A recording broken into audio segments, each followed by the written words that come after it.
Your EVP, employee value proposition, is an articulation of why people should want to work in your business. It's about how they can expect to benefit from being part of your organization and what you'll expect from them in return. When you think about the question of why it's important to have a strong EVP, for one thing, it can help you to avoid really costly pitfalls. And it does that by making sure people understand the nature of that reciprocal value exchange that your business is offering before they set foot through the door.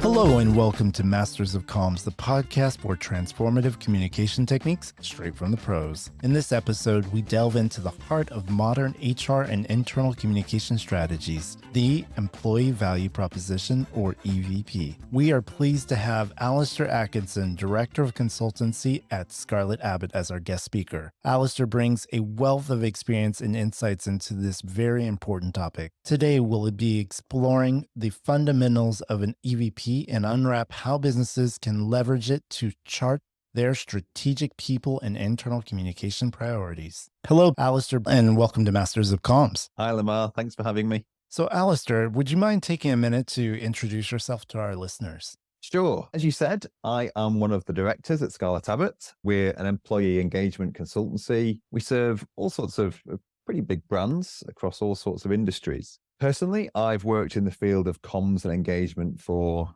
more than 15 years now, which ages me, I guess. I started out as a broadcast journalist early in my career, and I worked mainly in radio. And then I changed direction to go into business and started working at EY, the Big Four firm.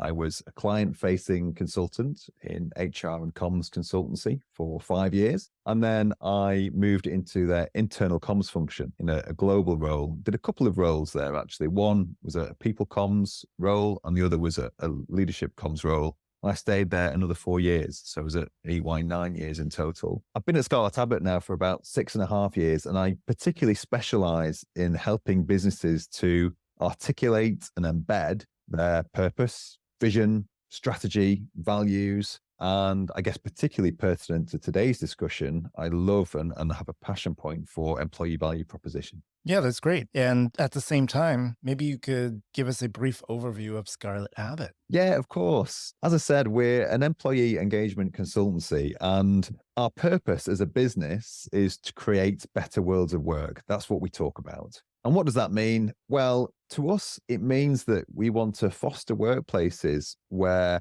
people can feel their best, be their best, and do their best work. And I think, and we think that's really important because, first of all, it means people live happier lives, and that's a really good thing in itself. But it also means that people are more productive and innovative when they feel like they're in an environment that enables them to be their best and be their true selves. It just frees them up to do fantastic work, and that translates into better business performance. So essentially, we are here to help businesses thrive and grow through better people engagement. To that end, we've got around 50 people across a whole variety of disciplines. We've got consultants, behavioral scientists, content writers, graphic designers, filmmakers, project managers. We've even got a cultural anthropologist. We work in all sorts of topic areas. Things like cultural assessments, leadership development, diversity and inclusion, business strategy rollouts, internal comms campaigns. And of course, the reason I'm here is because we also work in the field of employee value proposition, helping businesses to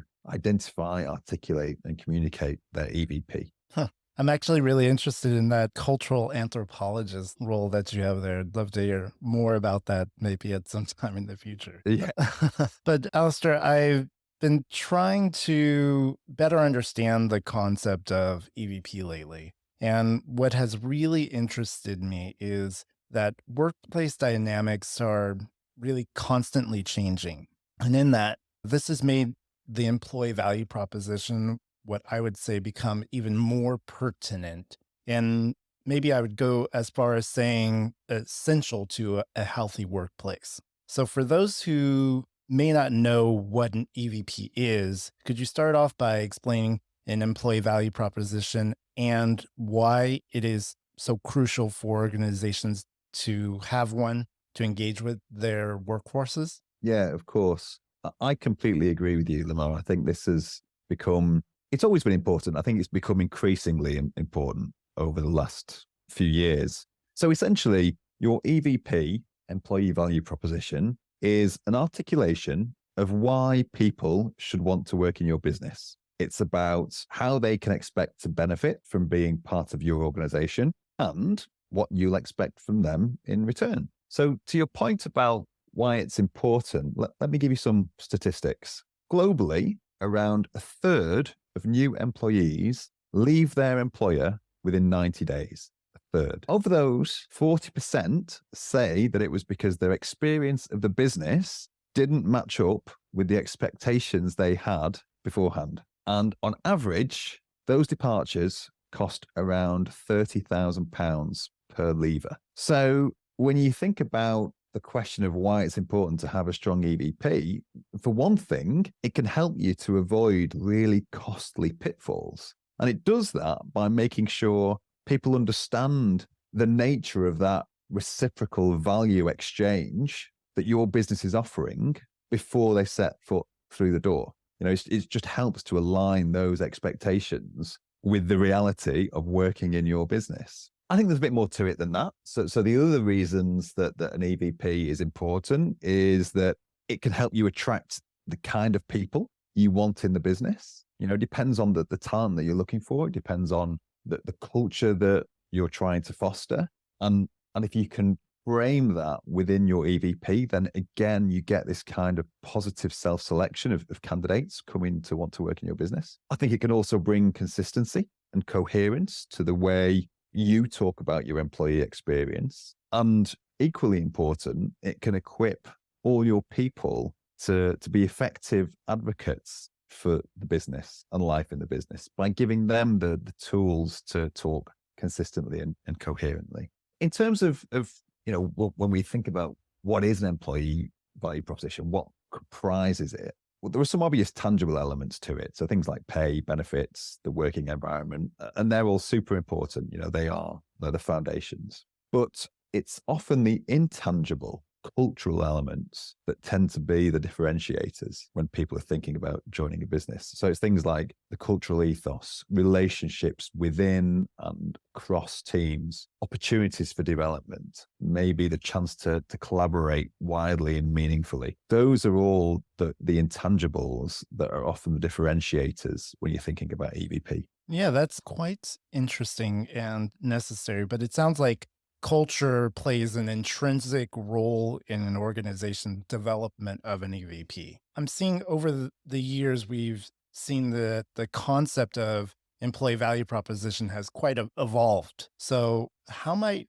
a well-defined EVP tie in with an organization's employer branding efforts? And what's the relationship between EVP and the image an organization portrays to potential and current employees, would you say?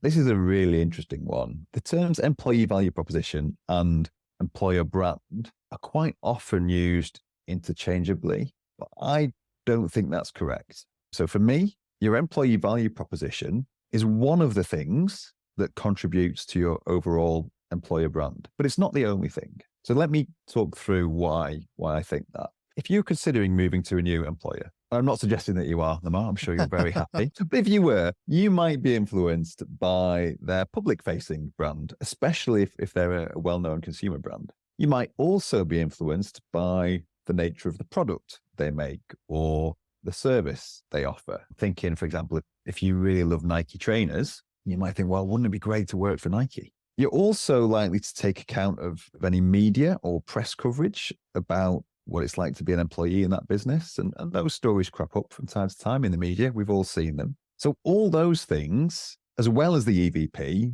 contribute to an organization's employer brand. So that's why I think it's not really right to use the terms EVP and employer brand totally interchangeably. But it also illustrates, I think, why it's really important to identify and articulate your EVP, because actually it can provide a much more reliable view of life in your business to prospective employees than, say, your latest product ad campaign. does. If you leave that void, if you don't address the EVP, you don't articulate the EVP, then all people have to rely on sometimes is that external brand or the product that you make or your latest ad campaign. And actually, that is only likely to reflect life in the business to a relatively shallow extent. So that's the reason why it's really important to kind of articulate your EVP. It's also really important that your EVP is truthful and authentic, because if it's totally at odds with what people read about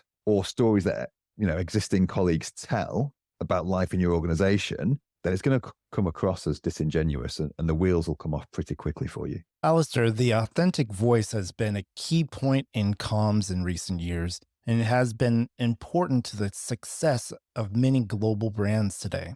But understanding that, many organizations struggle even with crafting their proper EVP. So if we are to look at it in the context of effective communication, why do you think it's important for organizations to articulate their EVP clearly and consistently? It's fair to say that the success of your business is dependent to a large extent on the ability to attract and retain excellent people. And excellence is going to look different to different businesses. So, it's a really wonderful thing that not every business wants exactly the same kind of person. And actually, a business in itself will want lots of different kinds of excellence within it. That's a great thing. But you do want excellent people in your business. Over the last couple of years, what we've seen, particularly in the UK, is a very tight labour market. And effectively, that means that people have been able to be quite picky about where they work. So if you want to attract and retain the very best people for your business, that means you've got to articulate truthfully and authentically why people should want to be with you, and equally important, why they should want to stay with you. And that's where your employee value proposition comes in. I think it's also fair to say that the attrition of talent, people leaving your business, it brings other risks with it. So things like the loss of internal knowledge of systems, processes, or relationships, and high churn of colleagues can also have negative effects on your culture and morale in your business. A good EVP that's really clearly articulated, it can help you combat all those kind of little potential nasties. And that's why I think it's really important. Okay. Do you have an example that you can share with us of a company that's doing it right? Yeah, absolutely. So when I was at EY, I was in a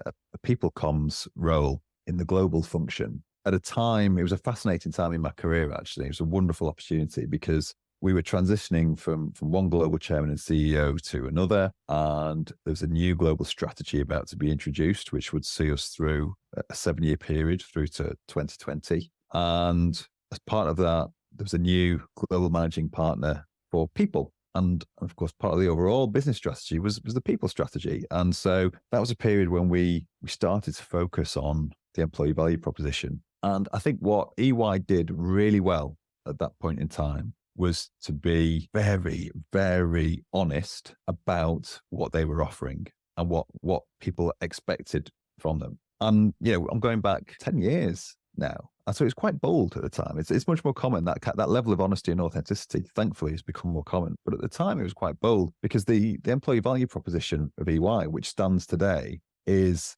whenever you join, however long you stay, the exceptional EY experience lasts a lifetime. And what that's saying is, look, you might join as a graduate. We're realistic. You might stay 2 or 3 years to get your qualification in accountancy or whatever it is. And then you might go off into industry. You might even set up your own business. Or you could join partway through your career as a manager and stay for a few years. But then realistically, not everybody's going to make partner. So it's an up or out model in EY in the client facing side of the business, or it certainly was back then. But that's okay too. And guess what? You might work in more than one Big Four organization in your career because there are so many people. I used to see it all the time. So many people that had been at Deloitte and then came to EY and then they might go on to PwC. So that was the reality of the situation. That was the authentic reality of the situation. And rather than shy away from that, what EY did was lean into it. And like I say, it was quite bold at the time, and it stood them in really good stead because it's just so honest, and also highlights genuinely the benefit that you get in an organization like that. And as someone who was an employee there for 9 years, I would absolutely stand by this. Some of the experiences that you get in a relatively short amount of time in EY and the networks that you make and the people that you can learn from will last you your whole life, even if you're only there a relatively short amount of time. So I think that's a great example of an organization that leaned into the reality of what they were offering and turned it to their advantage. So, Alastair, and knowing all that, we really understand that communication is really key. So, what are some of the important components of a successful EVP? And what strategies can organizations employ to convey their EVP to both internal and external stakeholders while maintaining a consistent message? Possibly you could share some real life examples of what is or is not effective when building your strategy? Yeah, of course. So let's take the first part of that conundrum first. What are the key components of a successful EVP? And the truth is, when it comes to expressing your employee value proposition, there are no fixed rules. But in my experience, the best EVPs out there tend to consist of a fairly short summary statement. That's normally a sentence or two, backed up by a slightly longer explanatory narrative. And that could be maybe a few paragraphs at most. And the thing is, if you get those right, if you get that short summary statement right and your supporting narrative, they give you the core messaging that you need that can be used by recruiters, hiring managers, and ideally, to your point, Lamar, your current employees, everybody in the business, when they're talking to friends and family about their work. Now, that's not to say that you'd always want or expect people to go out and recite your EVP chapter and verse, because that'd be weird. That would be really weird. If you're in the pub or maybe you're at home and your grandma says to you, "Oh, tell me a bit about life in your business," and you just start reeling out word for word this EVP, it'd be kind of strange.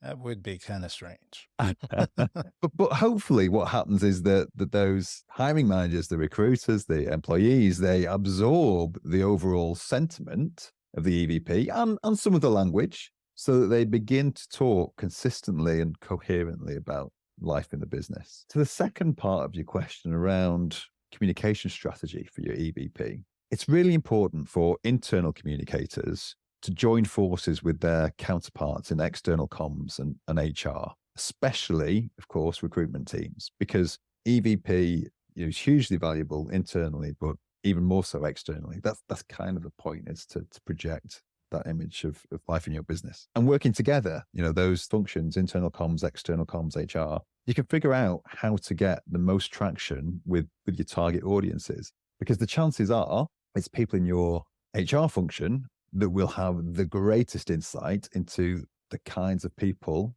that they want to attract into the business and the skills that they're trying to attract into the business. It's the external comms people who will have a really good idea of what's worked in the past when you go external with a message. Joining forces, a bit of kind of Avengers Assemble, is a good thing in this regard. I think there are a few tactics that are just no-brainers. Externally, putting your EVP statement and your narrative onto the careers page of your corporate website is a no-brainer. Weaving elements of that EVP into recruitment materials like job adverts is absolutely the right thing to do. In terms of other things I've seen work really well, I'll give you a real life example. Last year, we helped Shivers Brothers, the Scotch whiskey maker, to identify and articulate their EVP. There's a whole process behind that, which maybe we'll come on to in a second. But once we'd nailed it, we made a flagship film that featured real Shivers Brothers colleagues from all parts of their business. In the film, the colleagues guide the viewer through the EVP and they expand on what each part of it means. What we ended up with was a really authentic, powerful video that's now used in recruitment materials. It's on the corporate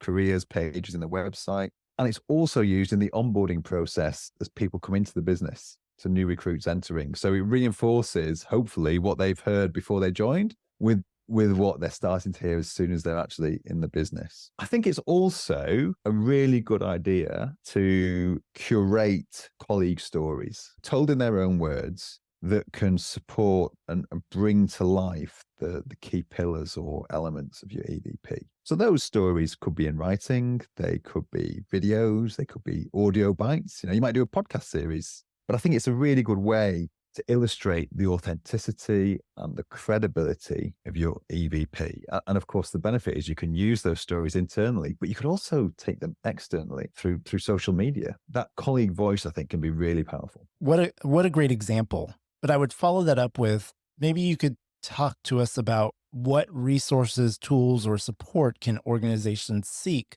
when developing and communicating their EVP effectively. Sure. I think that the best resources are the people that are already in your business. So if we think about, first of all, that process of developing the EVP, the first step in identifying it is actually to do your research and to talk to people, talk to your senior leaders about what their ambitions are for the future of talent in the business. What are the skills that they think the business will need over the coming years? Talk to your HR team about their people agenda and the direction that they see recruitment going in. And most importantly, I'd say talk to colleagues about how they perceive life in the business, the great things about it, the not so great things, and their aspirations for the future of life in the business.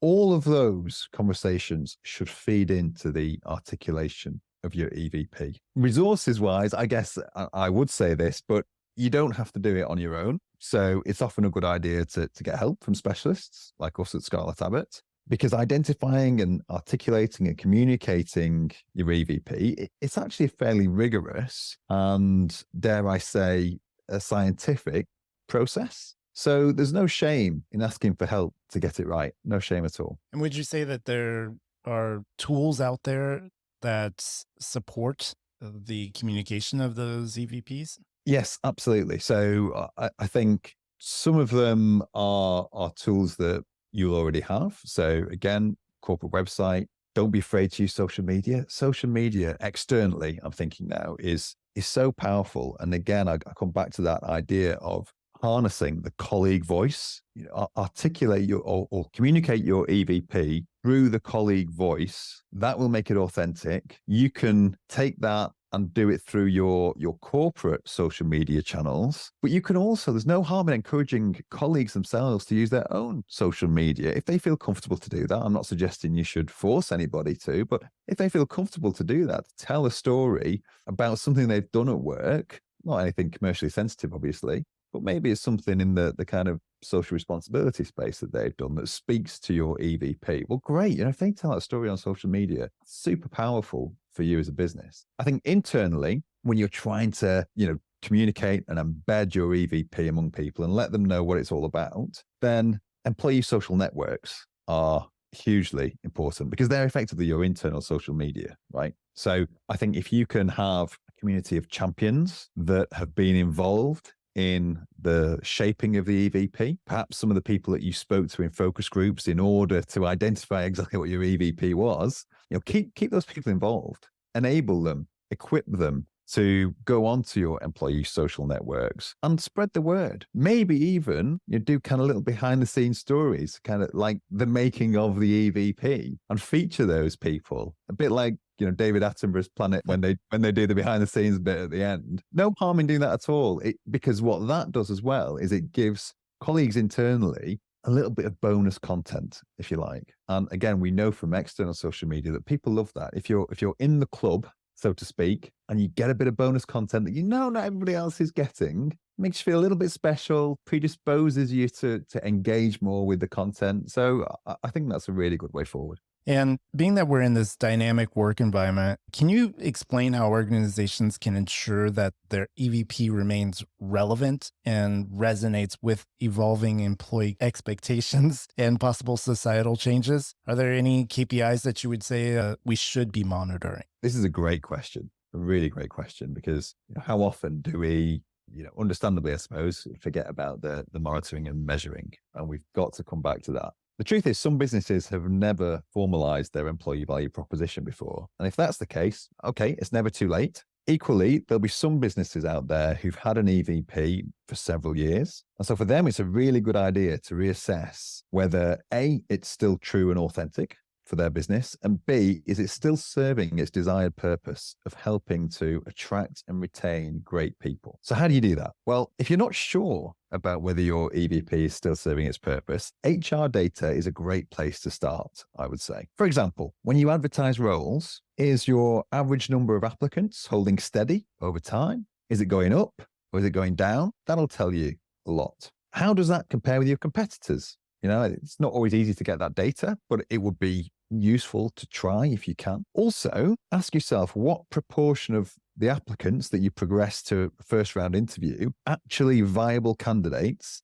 who would be a fit, particularly behaviorally and culturally, for your business. And the reason to ask that question is because an effective EVP can help make sure unsuitable applicants self-screen and don't apply. So, for example, if a pillar of your EVP is the chance to proactively collaborate with the greatest minds in your industry, and by implication, actually, that's your expectation of the employees, that they come in and they collaborate, then someone who prefers to work in total isolation probably won't apply. And that's a good thing. Their preference doesn't mean that they're a bad employee necessarily. It just means they're probably not right for you and your business. And so you want them to self-select. And that's why I say, if you can get data on how many of those candidates that you're kind of progressing to first round interviews, for example, are actually a good cultural and behavioral fit, then that will tell you whether your EVP is doing the job of helping potential candidates to self-screen in that way.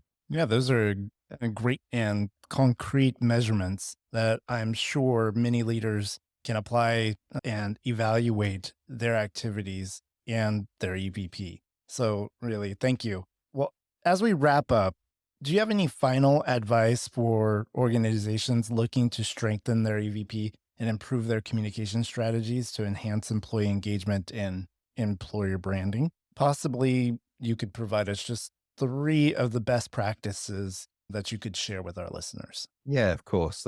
3 top tips. Okay. Number 1, don't try and make up your EVP by sitting in a closed room with a couple of HR people and some senior executives. That's no disrespect to those people, but you'll almost certainly land on something that doesn't feel truly authentic to colleagues. And that's key. Number 2, after you've done your research and you're writing your EVP statement and narrative, I'd say don't be afraid to mix in a dash of aspiration. So we've talked a lot about the fact that the EVP has to be honest and authentic, and it absolutely does. But it also should be inspirational, and it should signal the direction that your business is going over the coming years. So that element of aspiration is okay. And then my third tip would be, once you've got your EVP sorted, use it as a lens through which to look at every touch point in your employee experience and ask yourself, does this touch point, whether it's onboarding or performance management and development or reward and recognition or whatever, does that touch point truly reflect the promise that we've made in our EVP? If it doesn't, do something about it, because that again comes back to this thing about authenticity and honesty of your EVP. And if there is something in the employee journey, in the employee life cycle that just isn't ringing true with the EVP, sort it out.